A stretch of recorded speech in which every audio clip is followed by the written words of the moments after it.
But I need you to be able to openly receive this so when you leave, you're better than when you came. Okay? So I'm going to let her do her entire spiel. But thank you so much for coming and working with us. You know, she has a choice as a professional to work with schools a lot bigger than us.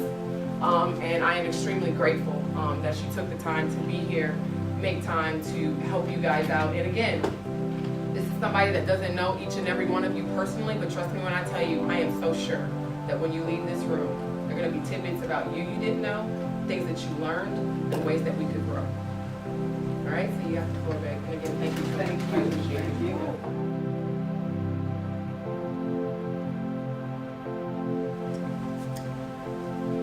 I know I have the ability to achieve my definite purpose in life.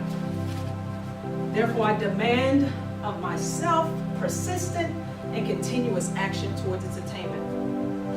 And I here and now at Tennessee State University promise to render such action. I fully realize that no wealth or position will long endure unless it is built upon truth and justice. Therefore, I will engage in no transaction which does not benefit all to whom it affects. I'm succeeding by attracting to myself the forces I wish to use in the cooperation of other people. I induce others to serve me because of my willingness to serve others. I eliminate hatred, jealousy, selfishness, cynicism, anger, and fear by developing a true love for all of humanity. Because I know that a negative attitude towards others will never bring me success. I cause others to believe in me because I believe in them and believe in myself. You see, this is my creed. This is my quest. To never stop striving for the top. To always keep moving forward. To always be the very best I can be. Because I am the power. I am the magic. I cannot be stopped. I am a winner. And I promise to do the absolute best I can and manifest my world continuously into the day I am no longer here. That's a passage from the book Think and Grow Rich by Napoleon Hill. And I read that like 15 years ago, around the time I was graduating college, when I was confused, didn't know what I was going to do, career's over, what next? And I grabbed a hold of those words. I was like, God, I really like that. And somehow, I felt like it was me. I felt like it was some words that I needed to adopt to become me so I could manifest into the real world what those words were. And that was 15 years ago.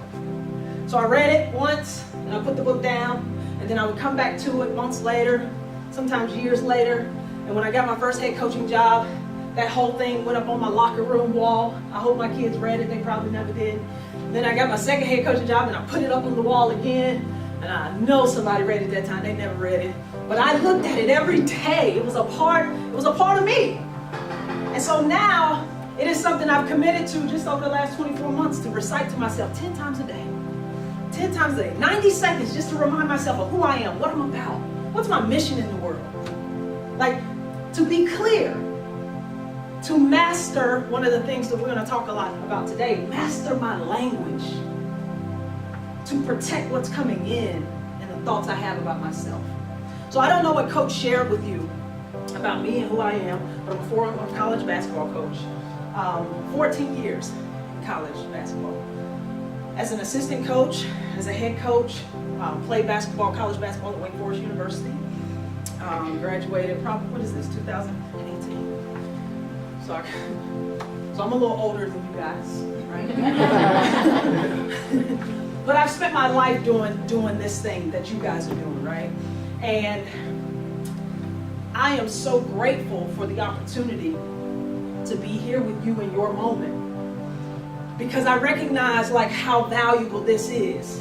Because right now you're questioning, who am I? What do I want? How do I want to be? Well, I don't believe in myself. I don't have the tools. Or maybe my dad's not around, or my mom's not around, and I grew up that way, and I grew up that way. You're trying to figure all this stuff out right now. Now you're going to shift and go into the real world, and you're going to want to be a boss, right? You're going to walk around with your shoulders back and get some things done. And so when I was your age, I was afraid of that. So I'm fortunate, I'm grateful to be here at this intersection of your journey and mine. Because guess what? When I left college coaching a year ago, I had the same feelings when I graduated college. Something new. What you about to do now? kind of skills you bringing into this other entrepreneurial world. I'm dealing with the same things, just on a different level. I got a little more experience, and hopefully I have something to teach and add value. So Coach, thank you so much for giving me the hearts, the eyes and ears of your kids. I was a head coach. You don't let everybody just come in and talk to your kids.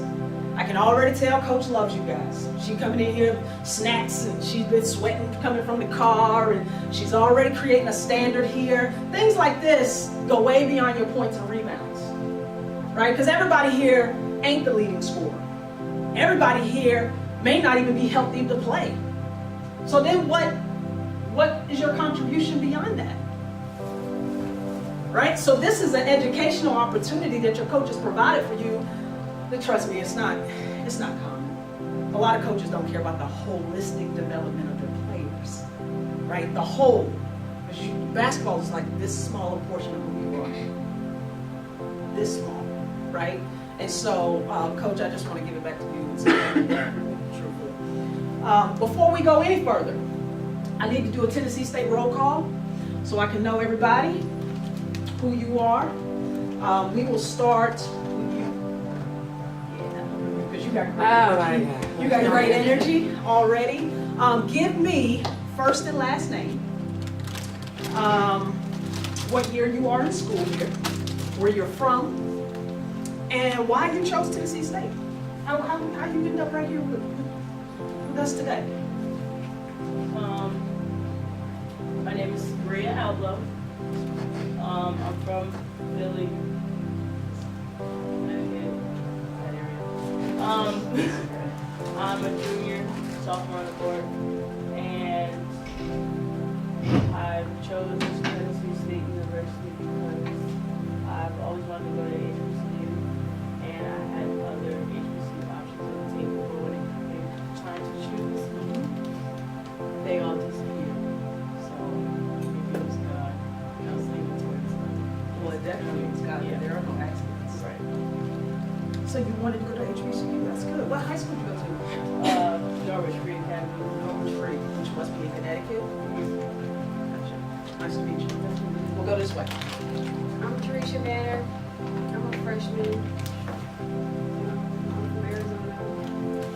What part? And Surprise.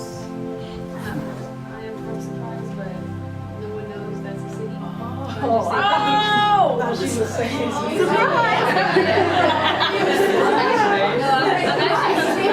surprise. Okay, that's good. I would say that. Right. Yeah. No one knows where it's So at. how far from Phoenix is it? It's 25 minutes. Okay, so you went surprise. But then they ask, like, where is Surprise? Phoenix. So,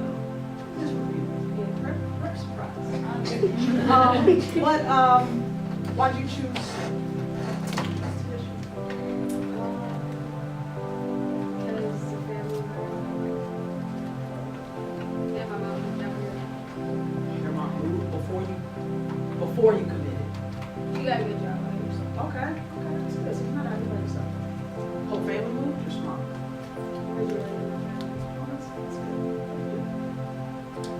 I'm Taylor Roberts. I'm a sophomore. You look really familiar. Do I look familiar to you? Yeah, but I don't know. Go ahead. Well, go ahead. I'm from Oklahoma City, Oklahoma. I chose CSU. Mine was like a combined experience. So like I wanted the HBCU experience too. I was like I was in a white high school. And then I went to the HBCU experience. And then that is like I like the family. And you're a fresh sophomore. What's your name? Taylor Roberts. I'm Jada Wrightsell. I'm a sophomore. I'm a freshman.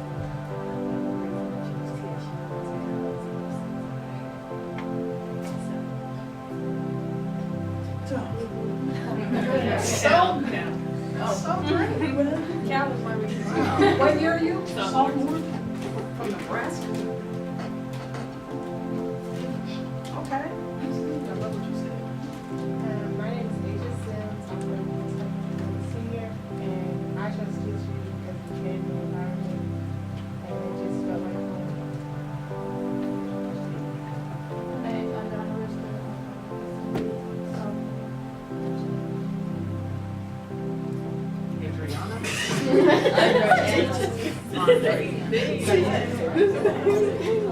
A1. She Said you have a nickname. Oh, A1.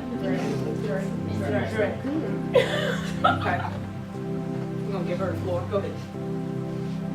Hello, my name is Ashley Davis. I'm a freshman from Detroit, Michigan.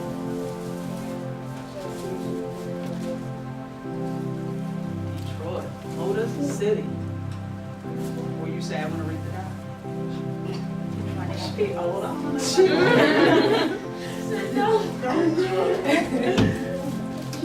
I am Teal, I'm from Memphis, Tennessee. I'm a 5th-year grad student. And I chose TSU because I didn't want to go to UT Martin. They were on a championship swing, and I didn't want to go to where they were already, winning. And TSU had a losing program. So I believe in TSU. I like that. Yeah. So we'll come back to that. I'm Jasmine Young from Milwaukee, Wisconsin. I'm a freshman, and I chose TSU because when I got here, What year? freshman. Freshman. Okay.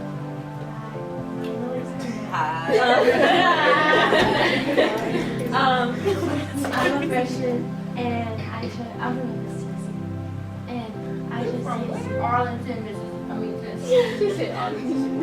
Millington.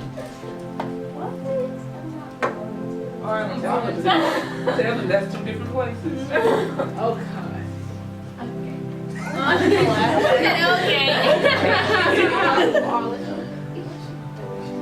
Why you choose TSU? And I chose TSU because it felt right, and I love it here. Oh, we love you. What year? I'm a freshman. Freshman. Okay. I'm Isabella Pizzo. I'm from Lansing, Michigan. I'm a freshman. And I chose TSU because I love black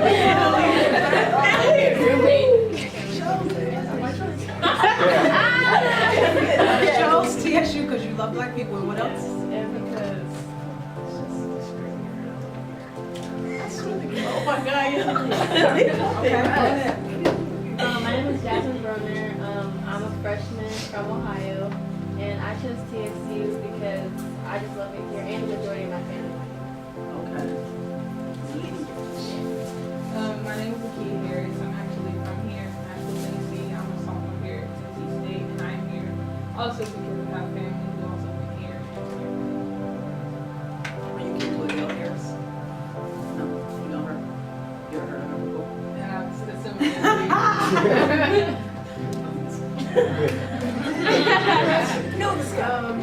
I'm Princess Brown, blood friend is mine. I'm a senior.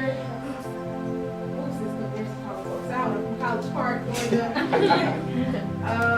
The reason I came to TSU is because majority of my family went to HBCUs, and the HBCU style, and the experience and all the experiences too.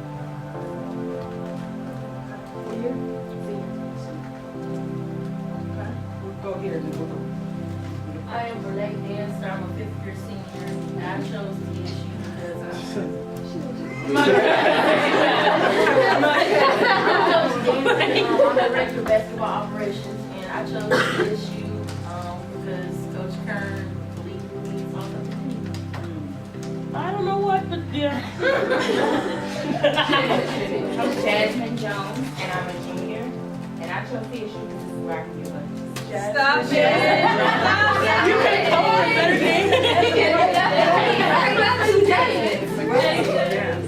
That's my real name outside of here, Jasmine. But I'm Coach Stallings, Lee Stallings. I'm from Hattiesburg, Mississippi. And I also chose TSU because she chose me, but it was just a better opportunity. And my name is Morgan Norwood. I'm from Maryland. I'm a junior here, political science major, and I chose TSU because it was Yes. Coach, go ahead. Stupid cheap. All right, I'm Coach Jessica Kern, hailing from the amazing city of Milwaukee, Wisconsin. Nobody knows who that is. At least we can drive down my roads without getting the flag. Oh, You feel me? If you came, I'm gonna throw it a little bit. She don't know. She don't know. Yeah. We're fixing it. This one is coming back. It's coming back. This is my second year here at TSU. Why Tennessee State University? TSU chose me, and I'm a firm believer of rocking with people that rock with you. So we're in our second year, and I'm absolutely ecstatic about the loyalty and the family that chose to stick together. Me too. What's D? Quincy McCall.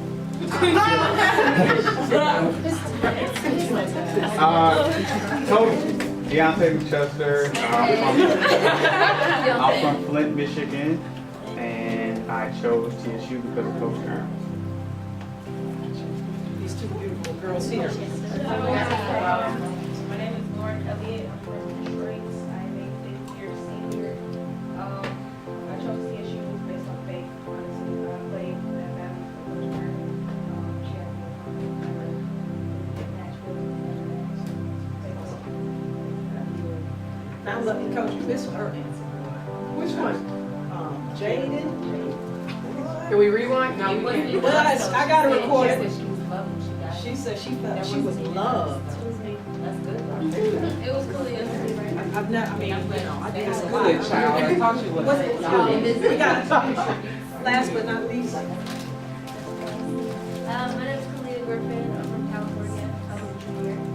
And I chose TSU because I think that's a good college. college, there you go. What part of California? San Jose. Okay. I'm actually scared to go back to my mom. Yeah. I think I went to a guy concert at, in no, that was Long Beach. That was Long Beach. And that is like 8 hours away. Oh, wow. I thought that was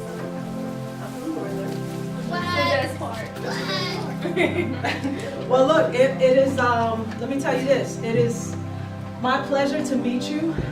Thank you in advance for being attentive. Thank you in advance for being open. You know, I don't know if you can already sense this, but I don't care for surfacey, you know, stuff like conversations. I really am about depth and things of meaning, and just being real and authentic. And so the conversation we'll have today, or the time we'll spend today, will be real. And so I appreciate you giving me the opportunity to share this time and space with you. I don't believe in accidents.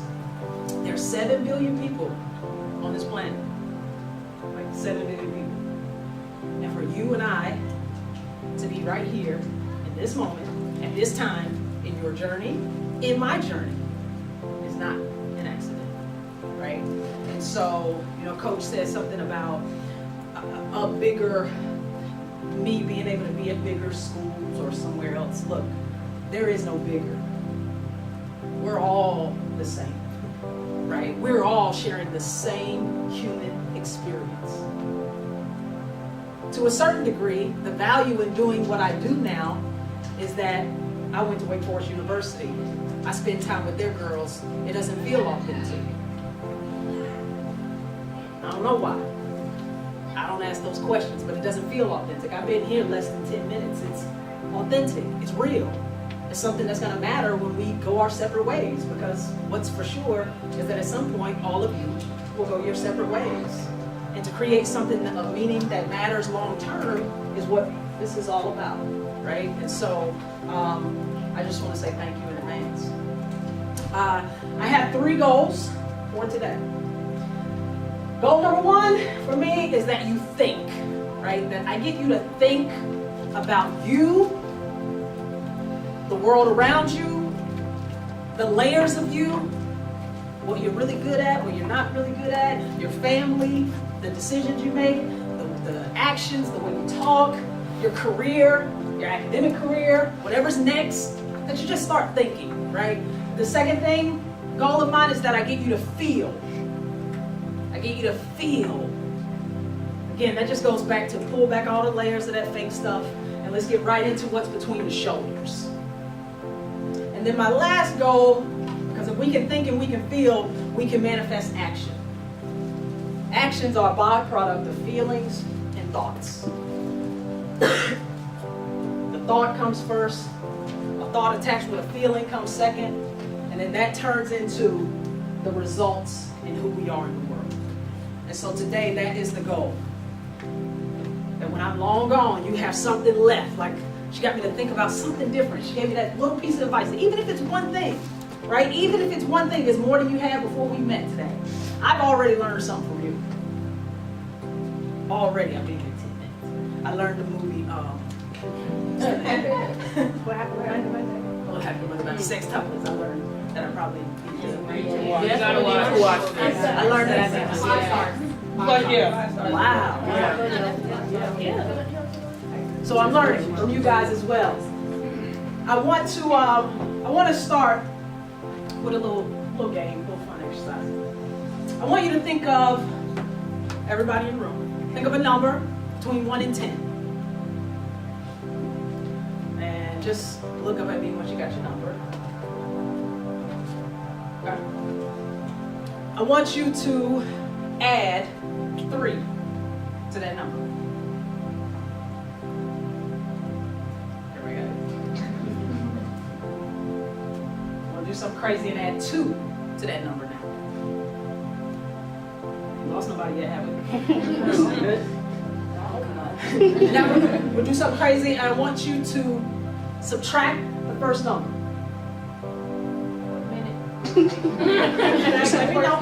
I want you to subtract the first number. The first number. We thought of it. The number we thought of, y'all. So it should just be 2 plus 3. The first So that's number. your number. The first number between 1 and 10. Subtract that number. From what? Just take it away. I got to be an I did. Let me ask you this: do you guys want to add or subtract next? Add. Let's add 2. Okay. Is everybody right here?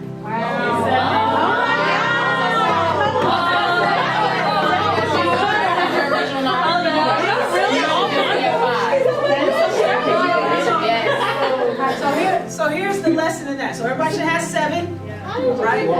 Here's the so basically, so I told you to think of your own number, right?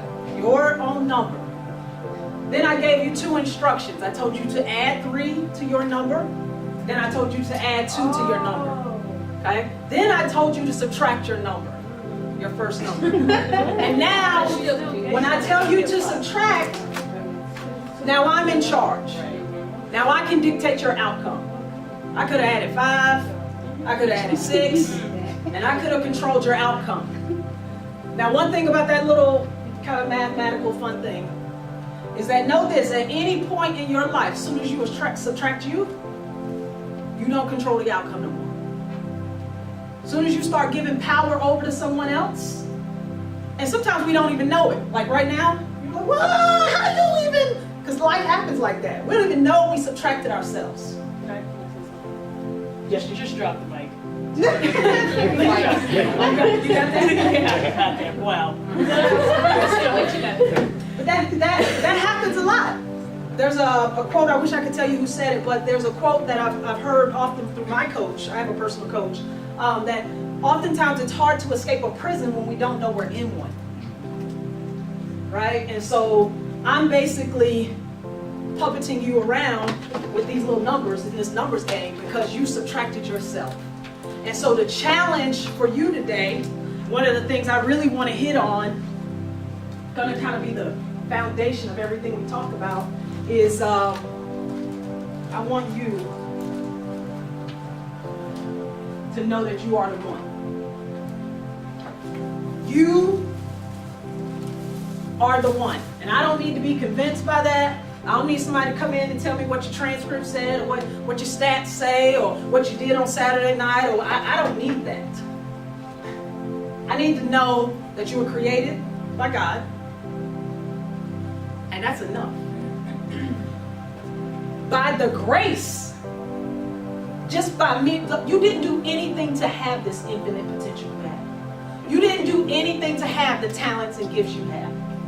If you are, and I'm not talking about can you shoot the ball or not, okay? We're talking a little deeper than that. Communication skills, your outgoing personality, you're a good writer, you're whatever it might be, you're really good with your numbers, whatever it might be. We're constantly trying to figure out these things, but you got something, right? We call them our gifts and talents. You're the one for it. Right now, I want you to think about, actually, let's just raise our hand if we got a dream and a goal that we want to achieve. A new version of ourselves that we want to feel. Everybody? Except for you? Oh, you got one? Okay. Because I love being in a room with dreamers. I got some dreams too. They scare the hell out of me. So we're all dreamers here. Something we want to achieve. Do me a favor here. I want you to, because we're talking about thinking and feeling, I want you to close your eyes. And I want you to think about that version of yourself, right? That 2.0 version, that whatever that dream is, like I'm getting my degree, I'm the first one in my family to get a degree. I'm going to be all conference this year. I'm going to be the one that takes our team to the next level. Close your eyes for me. I want to be the person that takes care of my family. I don't know who else is going to help my mom, my brothers and sisters. I don't know what it is. You want to be an entrepreneur. You want to own your own company. You want to make more money than your family did or generations before. You want to service your community in a different way. I don't know what it is. Think about that version of yourself. Maybe it's just the way you look. When I walk into a room, I have a presence. People understand me. I elevate them. They want me around. People seek out my talents and my gifts. Whatever it might be, hold that thought in your head. Open your eyes. Back to the original point. You are the one. The most important thing we'll ever do is decide that who we are is not who we want to be. Who we are is not who we want to be. And that I'm actually going to take responsibility for making sure I get to that next step. And everybody in this room, when you close your eyes, you had a different vision and a dream. You had a different vision. No two people in here had the same idea for themselves. You know why? Because you're the one to carry out yours. God put something in you. Your dream is different than mine. Why would somebody else's be one thing and somebody else's be another? Why wouldn't we all just dream the same thing? Because we understand our gifts and talents and what we really desire. We know. Now, whether we got the courage to ever live that out or not is a whole nother story. I'm going to talk about fearlessly going after things. But I want you to know this. You wouldn't have it. You wouldn't have even been given the responsibility if you weren't the one. It wouldn't even be in you. Being a pilot, flying to the moon ain't in me. I ain't the one for that. Like going and studying biology and being a doctor, I'm not the one for that. God didn't put that in me. God said you will use your voice to inspire people to enlarge their vision of what's possible. I've always been a talker. That's all the teachers put that on my